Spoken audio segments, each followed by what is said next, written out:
ಕೊಲ್ಲೂರು ಮೂಕಾಂಬಿಕಾ ದೇಗುಲಕ್ಕೆ ಭೇಟಿಯನ್ನ ನೀಡೋಕೆ ಅಂತ ಹೇಳಿ ಬಂದಿರುವಂತಹ ತಮಿಳುನಾಡಿನ ಮುಖ್ಯಮಂತ್ರಿ ಜೋಸೆಫ್ ವಿಜಯ್ ಈಗಾಗಲೇ ಮಂಗಳೂರಿಗೆ ಬಂದಿಳಿದಿದ್ದಾರೆ. ಅಲ್ಲಿಂದ ಕೊಲ್ಲೂರು ದೇವಸ್ಥಾನದತ್ತ ಪ್ರಯಾಣವನ್ನ ಬೆಳೆಸಿದ್ದಾರೆ. ಕೊಲ್ಲೂರು ಮೂಕಾಂಬಿಕಾ ದೇವಿಗೆ ವಿಶೇಷ ಪೂಜೆಯನ್ನ ನೆರವೇರಿಸಲಿದ್ದಾರೆ ತಮಿಳುನಾಡಿನ ಮುಖ್ಯಮಂತ್ರಿ ಜೋಸೆಫ್ ವಿಜಯ್. ವಿಶೇಷ ವಿಮಾನದಲ್ಲಿ ಮಂಗಳೂರು ವಿಮಾನ ನಿಲ್ದಾಣಕ್ಕೆ ಆಗಮಿಸಿದ್ದು ನೇರವಾಗಿ ದೆಹಲಿಯಿಂದ ಮಂಗಳೂರಿಗೆ ಬಂದು ಮಂಗಳೂರಿನಲ್ಲಿ ಅವರನ್ನ ಸಚಿವ ಯುಟಿ ಖಾದರ್ ಸ್ವಾಗತಿಸಿದ್ರು. ಅದಾದ ಬಳಿಕ ಕಾರಿನಲ್ಲಿ ಕೊಲ್ಲೂರಿನತ್ತ ಪ್ರಯಾಣವನ್ನ ಬೆಳೆಸಿದ್ದಾರೆ. ಸಿಎಂ ಜೋಸೆಫ್ ವಿಜಯ್ ಅಭಿಮಾನಿಗಳತ್ತ ಆ ಸಂದರ್ಭದಲ್ಲಿ ಕೈ ಬೀಸಿದ್ರು. ಏರ್ಪೋರ್ಟ್ನಲ್ಲಿ ವಿಜಯ್ ಅವರು ಬರ್ತಿದ್ದಾರೆ ಎನ್ನುವಂತಹ ಸುದ್ದಿ ಕೇಳ್ತಾ ಇದ್ದ ಹಾಗೆ ಅವರ ಅಭಿಮಾನಿಗಳು ಕೂಡ ಬಹಳ ದೊಡ್ಡ ಸಂಖ್ಯೆಯಲ್ಲಿ ನೆರೆದಿದ್ರು.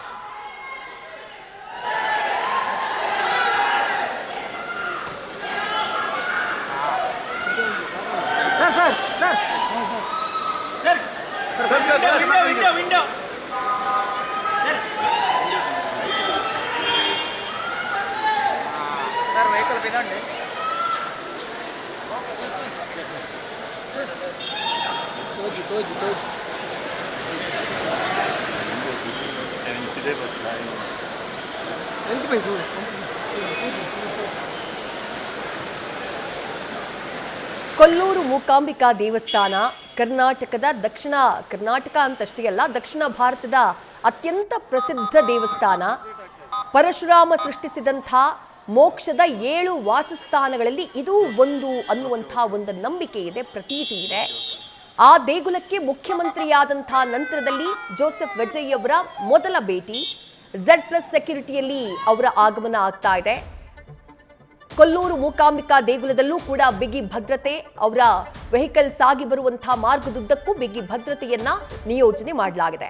ಇನ್ನು ದೇಗುಲದಲ್ಲೂ 2 ರಿಂದ 5 ಗಂಟೆಗಳ ಕಾಲ ಬೇರೆ ಭಕ್ತರಿಗೆ ಪ್ರವೇಶಕ್ಕೆ ಅವಕಾಶ ಇಲ್ಲ ಅನ್ನುವಂತಹ ಪ್ರಕಟಣೆಯನ್ನ ಇದಕ್ಕೂ ಮೊದಲೇ ಕೊಲ್ಲೂರು ಮೂಕಾಂಬಿಕಾ ದೇಗುಲ ಹೊರಡಿಸಿತ್ತು. ಯಾಕಂದ್ರೆ ತಮಿಳುನಾಡಿನ ಮುಖ್ಯಮಂತ್ರಿ ವಿಜಯ್ ಅವರು ಆಗಮಿಸ್ತಾ ಇರುವಂತಹ ಕಾರಣಕ್ಕಾಗಿ ಭದ್ರತೆಯ ದೃಷ್ಟಿಯಿಂದ ಈ ಕ್ರಮವನ್ನ ತೆಗೆದುಕೊಳ್ಳಲಾಗಿದೆ.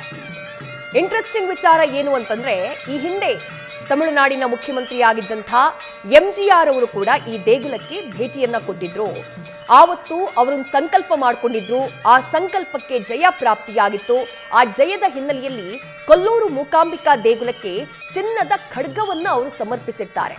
ಅದಾದ ನಂತರ ಜಯಲಲಿತಾ ಅವರು, ತಮಿಳುನಾಡಿನ ಮುಖ್ಯಮಂತ್ರಿ ಜಯಲಲಿತಾ ಅವರು ಕೂಡ ಕೊಲ್ಲೂರು ಮೂಕಾಂಬಿಕಾ ದೇವಿಯ ಸನ್ನಿಧಾನಕ್ಕೆ ಬಂದು ಆಶೀರ್ವಾದವನ್ನ ಪಡೆದಿದ್ರು. ಈಗ ತಮಿಳುನಾಡಿನ ಮುಖ್ಯಮಂತ್ರಿ ಜೋಸೆಫ್ ವಿಜಯ್ ಅವರು ಕೂಡ ಕೊಲ್ಲೂರು ಮೂಕಾಂಬಿಕಾ ದೇಗುಲಕ್ಕೆ ಆಗಮಿಸುತ್ತಿದ್ದಾರೆ. ಆನ್ ದಿ ವೇ ಇದ್ದಾರೆ ಮಂಗಳೂರಿನಿಂದ. ಕೆಲವೇ ಕ್ಷಣಗಳಲ್ಲಿ ಕೊಲ್ಲೂರು ಮೂಕಾಂಬಿಕಾ ದೇಗುಲಕ್ಕೆ ಭೇಟಿಯನ್ನ ಕೊಡಲಿದ್ದಾರೆ. ಅವರ ಸ್ವಾಗತಕ್ಕೆ ದೇಗುಲದ ಆಡಳಿತ ಮಂಡಳಿ ಎಲ್ಲ ಸಿದ್ಧತೆಯನ್ನ ಮಾಡಿಕೊಂಡಿದೆ. ಕೊಲ್ಲೂರು ಮೂಕಾಂಬಿಕಾ ದೇಗುಲದ ವಿಶೇಷತೆ ಏನು ಅಂತಂದ್ರೆ, ಈ ದೇಗುಲಕ್ಕೆ ಕೇರಳ ಹಾಗೆಯೇ ತಮಿಳುನಾಡು ಈ ಭಾಗಗಳಿಂದ ಅತಿ ಹೆಚ್ಚಿನ ಸಂಖ್ಯೆಯಲ್ಲಿ ಬರ್ತಾರೆ. ಅದರಲ್ಲೂ ಹೆಚ್ಚು ಅಂದ್ರೆ ಕೇರಳ. ವಾರ್ಷಿಕವಾಗಿ ಬರುವಂತಹ ಭಕ್ತರಲ್ಲಿ 60% ಭಕ್ತರು ಕೇರಳದವರು. ನಿಮಗೆ ಕೊಲ್ಲೂರು ಮೂಕಾಂಬಿಕಾ ದೇಗುಲದ ಬಳಿ ಹೋದ್ರೆ ಎಲ್ಲೋ ನಾವು ಮಿನಿ ಕೇರಳಕ್ಕೆ ಬಂದಿದ್ದೀವೇನೋ ಅಂತ ಹೇಳಿ ಭಾಸ ಆಗುತ್ತೆ. ಇನ್ನು ಏರ್ಪೋರ್ಟ್ನಲ್ಲಿ ಸಚಿವರಾದಂತಹ ಯುಟಿ ಖಾದರ್ ಅವರು ಸ್ವಾಗತ ಮಾಡಿದ್ರು ಜೋಸೆಫ್ ವಿಜಯ್ ಅವರನ್ನ, ತಮಿಳುನಾಡಿನ ಮುಖ್ಯಮಂತ್ರಿಗಳನ್ನ. ಅದಾದ ಮೇಲೆ ಪ್ರತಿಕ್ರಿಯಿಸಿದ್ರು ಯುಟಿ ಖಾದರ್ ಅವರು. ಏನ್ ಹೇಳಿದ್ರು ನೋಡೋಣ ಬನ್ನಿ. In my district, I welcomed the Tamil Nadu Chief Minister, Honorable Vijay Kumar, with a warm welcome, and he was very nice and very friendly also.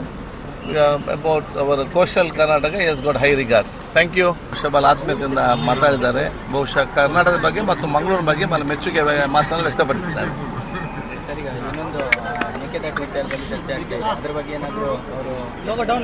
ಇಲ್ಲ, ಇಬ್ಬರು ಮುಖ್ಯಮಂತ್ರಿಗಳು ಬಹಳ ಆತ್ಮೀಯರಿದ್ದಾರೆ. ಪರಸ್ಪರ ಒಬ್ಬರಿಗೆ ಗೌರವ ಇದೆ. ಬಹುಶಃ ನಿನ್ನೆ ತಾನೇ ಒಬ್ಬರು ಡೆಲ್ಲಿಯಲ್ಲಿ ಭೇಟಿಯಾಗಿದ್ದಾರೆ. ಆ ವಿಚಾರಕ್ಕೂ ಹೇಳಿ ನಾವು ಇಬ್ಬರು ಕೂಡ ಭೇಟಿಯಾಗಿದ್ದೇವೆ. ನಾವು ಜೊತೆಯಾಗಿ ಇವತ್ತು ಆ ಒಂದು ಒಗ್ಗಟ್ಟಿನ ಕೆಲಸ ಖಂಡಿತವಾಗಿ ಅವರು ಮಾಡ್ತಾರೆ. Thank you. ಇಲ್ಲ, ನಮಗೆ ಕರಾವಳಿಯ ಬಗ್ಗೆ ಮತ್ತು ನಮ್ಮ ಕರಾವಳಿಯ ಜನರ ಬಗ್ಗೆ ಮೆಚ್ಚುಗೆ ವ್ಯಕ್ತಪಡಿಸಿದ್ರು. ಕರಾವಳಿಯ ಬೇರೆ ವಿಚಾರಗಳು ನಮ್ಮ ಎಲ್ಲ ಫೀಲ್ಡ್ನಲ್ಲಿರುವ ಬಗ್ಗೆ ಚರ್ಚೆ ಆಯಿತು ಅಷ್ಟೇ. Thank you.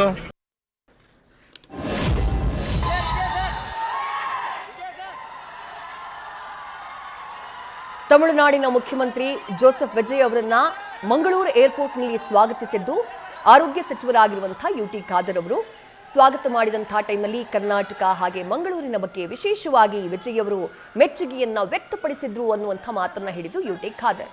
ಈಗಾಗಲೇ ರಸ್ತೆ ಮಾರ್ಗವಾಗಿ ಕೊಲ್ಲೂರು ಮೂಕಾಂಬಿಕಾ ದೇಗುಲದತ್ತ ತಮಿಳುನಾಡು ಮುಖ್ಯಮಂತ್ರಿ ಜೋಸೆಫ್ ವಿಜಯ್ ಪ್ರಯಾಣವನ್ನ ಬೆಳೆಸಿದ್ದಾರೆ. ಅವರನ್ನ ಸ್ವಾಗತ ಮಾಡುವುದಕ್ಕೆ ಕೊಲ್ಲೂರು ಮೂಕಾಂಬಿಕಾ ದೇಗುಲದಲ್ಲೂ ಕೂಡ ಸಕಲ ಸಿದ್ಧತೆಯನ್ನ ಮಾಡಿಕೊಳ್ಳಲಾಗಿದೆ. ವಾದ್ಯ ಘೋಷದ ಮೂಲಕ ತಮಿಳುನಾಡಿನ ಮುಖ್ಯಮಂತ್ರಿಗಳನ್ನ ಬರಮಾಡಿಕೊಳ್ಳಲಾಗುತ್ತೆ ಎನ್ನುವಂಥ ಮಾಹಿತಿಯನ್ನ ಈಗಾಗಲೇ ದೇಗುಲದ ಆಡಳಿತ ಮಂಡಳಿ ನೀಡಿದೆ.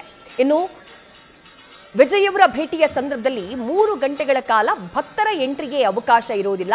ಆ ಬಗ್ಗೆಯೂ ಕೂಡ ದೇಗುಲದ ಆಡಳಿತ ಮಂಡಳಿ ಪ್ರಕಟಣೆಯ ಮೂಲಕ ಭಕ್ತರಿಗೆ ಮಾಹಿತಿಯನ್ನ ಕೊಟ್ಟಿದೆ. 2 ಗಂಟೆಯಿಂದ 5 ಗಂಟೆಯ ತನಕ, ಅಂದ್ರೆ ಆಲ್ರೆಡಿ 2 ಗಂಟೆ ಆಗೋಗ್ಬಿಡ್ತು, ಸಂಜೆ 5 ಗಂಟೆಯ ತನಕ ಕೊಲ್ಲೂರು ಮೂಕಾಂಬಿಕಾ ದೇಗುಲಕ್ಕೆ ಬೇರೆ ಭಕ್ತರಿಗೆ ಪ್ರವೇಶಕ್ಕೆ ಅವಕಾಶ ಇಲ್ಲ.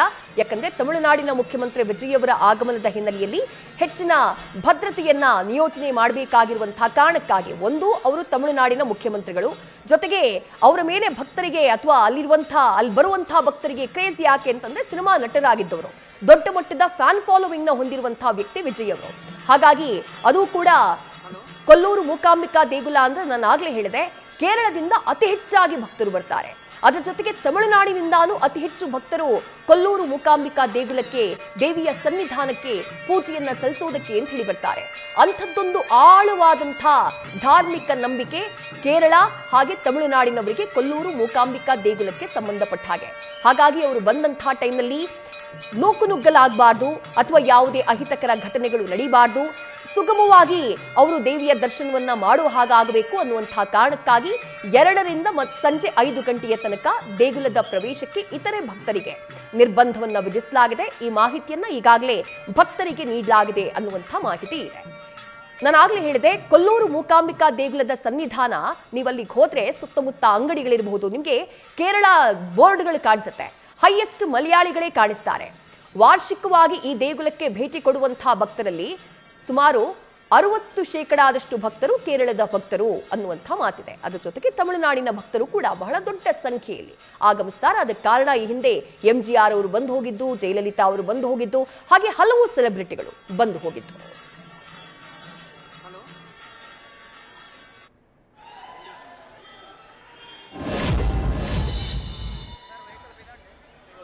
ಆ ಹಿನ್ನೆಲೆಯಲ್ಲಿ ಯಾವ ರೀತಿಯ ಸಿದ್ಧತೆ ಮಾಡ್ಕೊಂಡಿದ್ದಾರೆ, ಏನ್ ಪೂಜೆ ಪುರ ಇರ್ಬೋದು, ಏನು ಸಂಕಲ್ಪ ಇದೆ ಅನ್ನೋ ಆ ಬಗ್ಗೆ ನಾವು ಸ್ವತಃ ಪ್ರಧಾನ ಅರ್ಚಕರು ರಾಮಚಂದ್ರ ಅಡಿಗ ಅವರ ಮೂಲಕ ತಿಳ್ಕೊಳ್ಳೋಣ. ಸರ್, ಇವತ್ತು ವಿಜಯ್ ಅವರು ಬರ್ತಾ ಇದ್ದಾರೆ CM ಆಗಿ, ಮೊದಲ ಬಾರಿ ಆಗಮಿಸ್ತಾ ಇರುವಂತದ್ದು. ಯಾವ ತರ ಸಿದ್ಧತೆ ಇದೆ ಸರ್? ಏನು ಸಂಕಲ್ಪ ಹೇಳ್ಕೊಂಡಿದ್ದಾರೆ ಅಥವಾ ಕಾರ್ಯ ಮಾಡಿ ಪೂಜೆ ಇರ್ಬೋದು, ವಿಶೇಷ ಪೂಜೆ ಹೇಳ್ಕೊಂಡಿದ್ದಾರೆ? ಹಾಗೇನಿಲ್ಲ, ವಿಶೇಷವಾದಂತ ಪೂಜೆ ಅಂತ ಅವರು ಹೇಳಲಿಲ್ಲ. ಆದರೆ ಯಾವುದೇ ಮುಖ್ಯಮಂತ್ರಿಗಳು ಬಂದ್ರೆ ಅವರನ್ನ ಗೌರವಾತಿಥ್ಯದಿಂದ ಪೂರ್ಣ ಕುಂಭದ ಮುಖಾಂತರ ಸ್ವೀಕಾರ ಮಾಡಿಕೊಂಡು ಒಳಗಡೆ ಕರ್ಕೊಂಡೋಗಿ ಅವರಿಗೆ ವಿಶೇಷವಾದಂತಹ ದರ್ಶನ ಮತ್ತೆ ಆ ಚಿನ್ನಾಭರಣಗಳನ್ನೆಲ್ಲ ತೋರಿಸಿ ಆನಂತರದಲ್ಲಿ ಮಂಗಳಾರತಿಯನ್ನು ಮಾಡಿ ಮತ್ತೆ ಅವರಿಗೆ ಪ್ರಸಾದ ಕೊಡುವಂಥದ್ದು ಒಂದು ಸಿಸ್ಟಮ್ ಇದೆ ಈ ಕ್ಷೇತ್ರದಲ್ಲಿ. ಮುಖ್ಯಮಂತ್ರಿಗಳು ಮತ್ತೆ ರಾಜ್ಯಪಾಲರು, ಪ್ರಧಾನಮಂತ್ರಿಗಳೆಲ್ಲ ಬಂದ್ರೆ ವಿಶೇಷವಾಗಿ ಮಂಗಳಾರತಿಯೂ ಇರ್ತದೆ.